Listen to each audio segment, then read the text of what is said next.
नमस्कार मित्रांनो, मी शैलेश माने. आपल्या मराठी यूट्यूब चॅनल खेडता खोडकर यावर आपलं पुन्हा एकदा स्वागत करत आहे.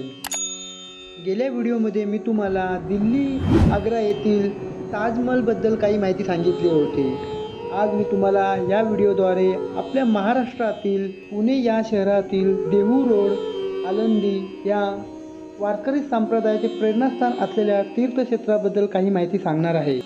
मुंबई शहरापासून सुमारे 150 किलोमीटर अंतरावर असलेले तसेच संत ज्ञानेश्वर महाराजांच्या समाधी व संत तुकाराम महाराजांचे आख्यायिका आणि इंद्रायणी नदीच्या महात्म्यामुळे हे तीर्थक्षेत्र आज महाराष्ट्रात खूप प्रसिद्ध आहे. चला तर आपण या तीर्थक्षेत्राचं दर्शन घेऊया. इंद्रायणी नदीच्या काठावर गाडी पार्क करून आम्ही ज्ञानेश्वर महाराजांच्या समाधीचं दर्शन घेण्यासाठी पुढे गेलो. पुढे जाताना आपल्याला इंद्रायणी नदी लागते. ह्याच इंद्रायणी नदीच्या काठावर संत तुकाराम महाराजांचे जन्मस्थान असून याच गावात श्री तुकाराम सदेह वैकुंठाला गेले अशी आख्यायिका आहे. ज्या इंद्रायणी डोहात तुकारामांचे अभंग त्यांच्या निंदकांनी बुडवले तो डोही इंद्रायणी काठीच आहे. तुकाराम महाराजांच्या आत्मिक सामर्थ्यामुळे हे अभंग पुन्हा वर येऊन तरले होते असे म्हटले जाते. इंद्रायणी नदीवर तुम्हाला एक कमलकुंड दिसेल.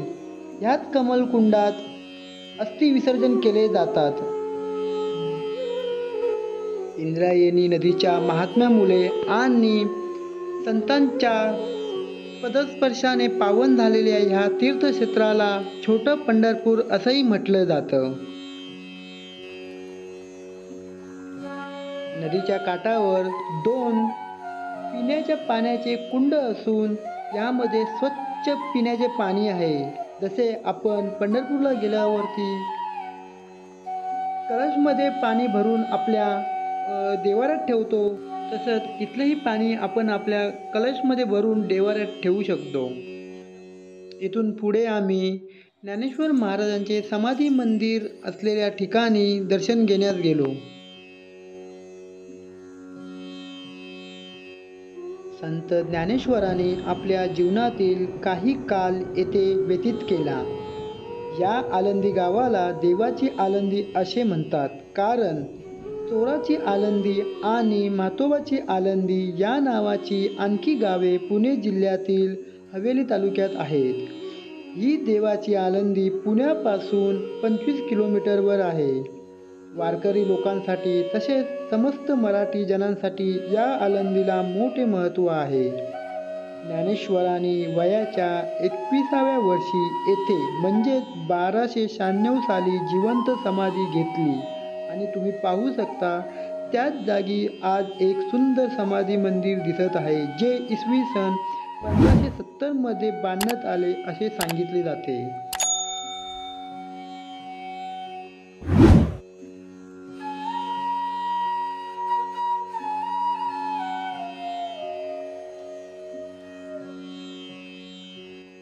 येथे एक सुवर्ण पिंपल असून असे म्हटले जाते की संत ज्ञानेश्वर महाराजांच्या मातोश्रीने याच सुवर्ण पिंपलाला 1.25 लाख प्रदक्षिणा घातल्या होत्या.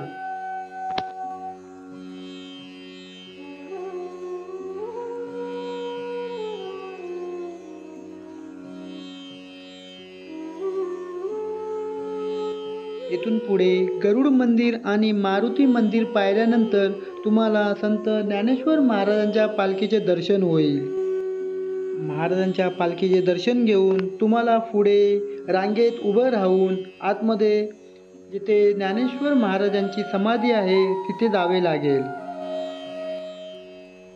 समाधी मंदिरात चित्रीकरण अवैध असल्यामुळे तुम्हाला आतील भागाचे दर्शन घेता येणार नाही, पण तुम्ही प्रत्यक्षात जाऊन तिथे तुम्ही दर्शन घेऊ शकता. सुंदर असं कलाकृती आतमध्ये निर्माण करण्यात आली आहे.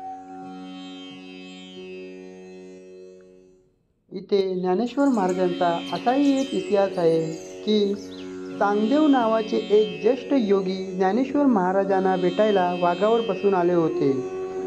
त्यांच्या हातात सर्प चाबूक असा होता आणि ते गर्विष्ठमध्ये होते. त्यावेळी ज्ञानेश्वर आपल्या भावंडासमोर म्हणजे मुक्ताई, निवृत्तीनाथ आणि सोपानदेव यांच्याबरोबर भिंतीवर बसून ऊस खात होते. चांगदेवांना भेट घेण्यासाठी आणि त्यांचं गर्व नाहीसा करण्यासाठी ज्ञानेश्वरांनी त्या भिंतीला चालवत नेले अशी आख्यायिका आहे.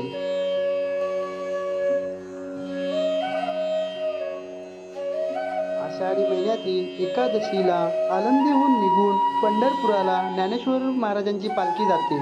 या पालखीसोबत लाखो वारकरी अंदाजे 216 किलोमीटर अंतर पायी चालत पंढरपुराला विठोबाच्या दर्शनासाठी जातात. त्यात माझे आजोबा कैलासवासी ह.ब.प. मधु काशीराम माने हेही असायचे. त्यांची एक झलक.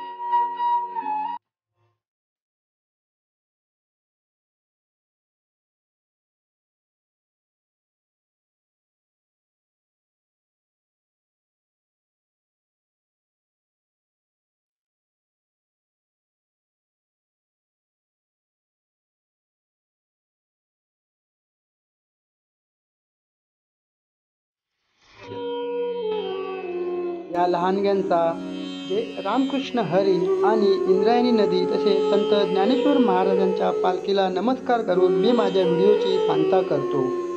असेच नवीन नवीन ठिकाणाची माहिती तुम्हाला मी माझ्या व्हिडिओद्वारे देत राहीन. जर तुम्ही माझ्या चॅनलवर नवीन असाल तर सबस्क्राईब करायला विसरू नका, जेणेकरून माझे नवीन नवीन व्हिडिओ तुमच्यापर्यंत पोहोचतील. हा व्हिडिओ आवडला असल्यास लाईक करा, शेअर करा, सबस्क्राईब करा. असंच नवीन व्हिडिओ तुमच्यासाठी घेऊन येईन. तोपर्यंत जय महाराष्ट्र.